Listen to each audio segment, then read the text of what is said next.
दोस्तों हाल ही में टर्की कई कारणों से चर्चा में है, जैसे बढ़ते pro Islamic conservative measures, middle east politics में उसका प्रेजेंस एक्सेट्रा। कई लोग टर्की को मिडिल ईस्टर्न मानते हैं तो कई यूरोपियन।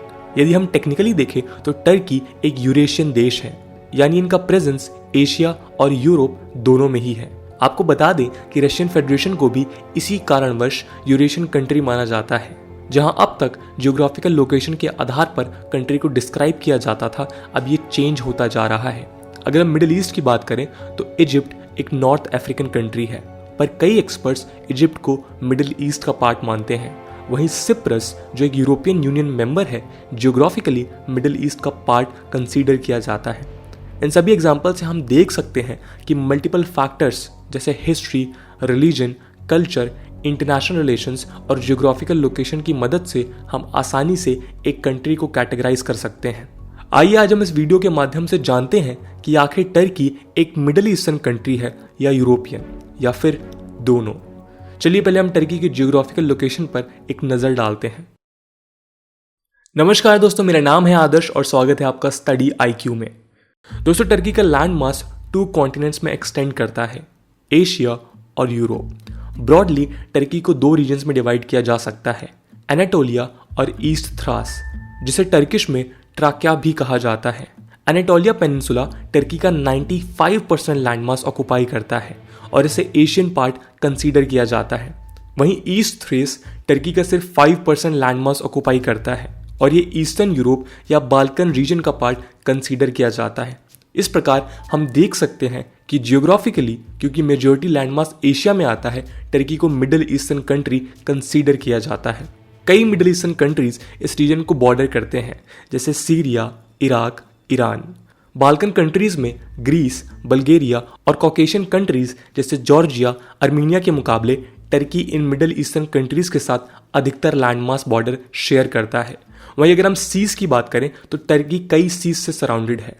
नॉर्थ में ब्लैक सी, ईस्ट में एजियन सी और साउथ में मेडिटेरेनियन सी। एनाटोलिया और ईस्टर्न थ्रेस रीजन के बीच इनलैंड सी ऑफ मैरमरा पाया जाता है।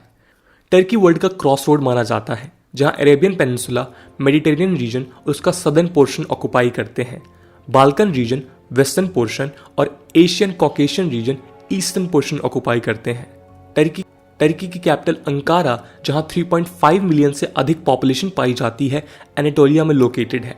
एक्सेप्ट इस्तांबुल, टर्की के सभी मेजर सिटीज एनाटोलिया पेनिनसुला में ही पाए जाते हैं।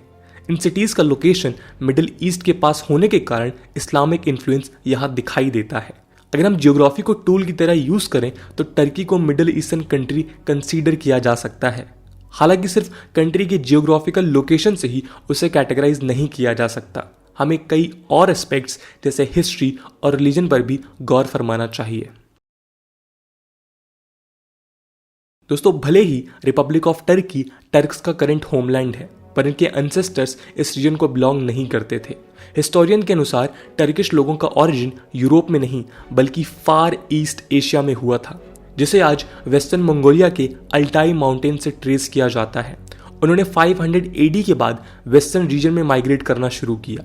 11वीं सेंचुरी तक टर्क्स एनाटोलिया के एजेस तक पहुंचे, जो ग्रीका ने ऑक्युपाई कर रखा था।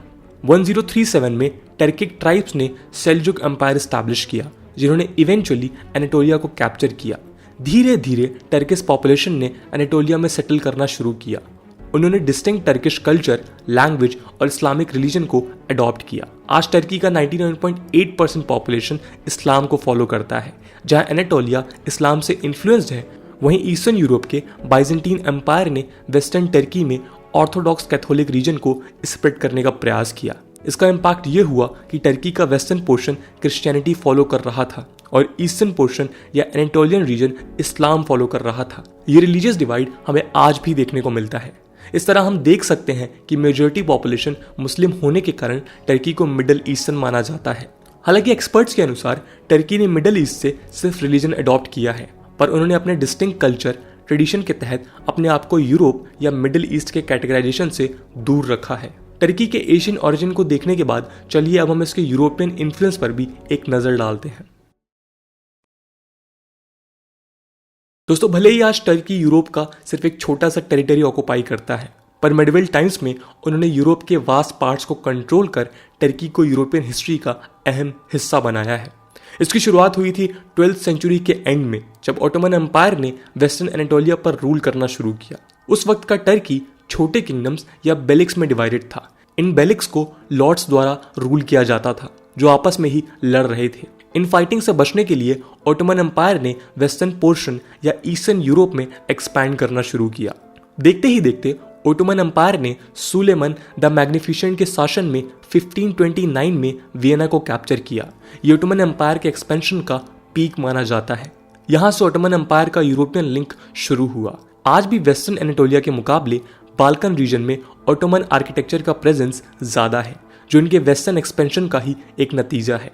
ग्रेजुअली ओटोमन एम्पायर एक्सपैंड होता गया और 18th सेंचुरी में वेस्टर्न आइडियाज ने टर्की को इन्फ्लुएंस करना शुरू किया। फ्रेंच रिवॉल्यूशन, रेनेसेंस मूवमेंट ने लोगों को नए आइडियाज और डायरेक्शन देना शुरू किया। जहां हाफ मिलेनियम या 500 ईयर्स ओटोमन एम्पायर ने ईस्टर्न यूरोप, सेंट्रल यूरोप, अरब लैंड को डोमिनेट किया, वहीं 19th सेंचुरी में इस ग्रेट एम्पायर ने क्रम्बल करना शुरू किया। 20th सेंचुरी के स्टार्टिंग तक ओटोमन एम्पायर सिर्फ सीरिया, मेसोपोटामिया, पैलेस्टीन और कुछ अरेबियन लैंड को कंट्रोल कर रहे थे। जहां बाकी यूरोप पावरफुल बन रहा था, वहीं ओटोमन एम्पायर का डाउनफॉल हो रहा था। इसलिए 1914 में ओटोमन एम्पायर को सिक मैन ऑफ यूरोप कहा जाने लगा। वर्ल्ड वॉर 1 के बाद ओटोमन एम्पायर का अंत हुआ और वेस्टर्न नेशंस ने रिपब्लिक ऑफ टर्की स्टैब्लिश किया। मुस्तफा केमल अतातुर्क के अंडर टर्की को रूल किया जाने लगा। इन्होंने सेकुलर प्रैक्टिसेस को अपनाते हुए वेस्टर्न आइडियाज को इम्बाइब करना शुरू किया। कंजर्वेटिव इस्लामिक पॉलिसीज के बजाय उन्होंने मॉडर्न यूरोपियन प्रैक्टिसेस को एक्सेप्ट किया और टर्की को धीरे धीरे यूरोप के पास लाया। आज भी हमें ओटोमन एम्पायर का इन्फ्लुएंस यूरोप के कई पार्ट्स में दिखाई देता है। उन्होंने इस्लामिक फेथ को यूरोपियन पॉपुलेशन में स्प्रेड किया, जो हमें अल्बानिया और बोस्निया हेर्जेगोविना में दिखाई देता है।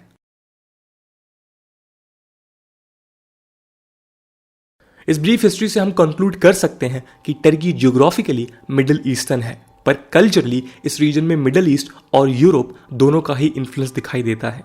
जहां वेस्टर्न टर्किश पॉपुलेशन अपने आप को यूरोप से एसोसिएट करता है, वहीं मेजॉरिटी ईस्टर्न टर्की भले ही मिडिल ईस्टर्न कंट्रीज की तरह इस्लामिक रिलीजन फॉलो करते हैं, पर वो अपने ट्रेडिशंस और कल्चर को यूनिक मानते हैं। टर्की को डाइवर्स कल्चरल प्रैक्टिसेस के कारण melting pot of different cultures भी कहा जाता है। इस कल्चरल मिक्स ने रीजन को यूरोप और मिडिल ईस्ट दोनों से प्रभावित कर ग्रो करने में हेल्प किया है। दोस्तों, टर्की को लेके आपका क्या ओपिनियन है? आपके हिसाब से टर्की मिडिल ईस्टर्न ज़्यादा है या फिर यूरोपियन? मतलब किस रीजन का इन्फ्लुएंस टर्की के ऊपर ज़्यादा है? कमेंट सेक्शन में ज़रूर बताइएगा। आज की वीडियो के लिए इतना ही। आई होप आपको वीडियो पसंद आई होगी, और अगर पसंद आई है तो अपने दोस्तों के साथ शेयर करना मत भूलिएगा। हम मिलते हैं अगले वीडियो में, तब तक के लिए जय हिंद, जय भारत।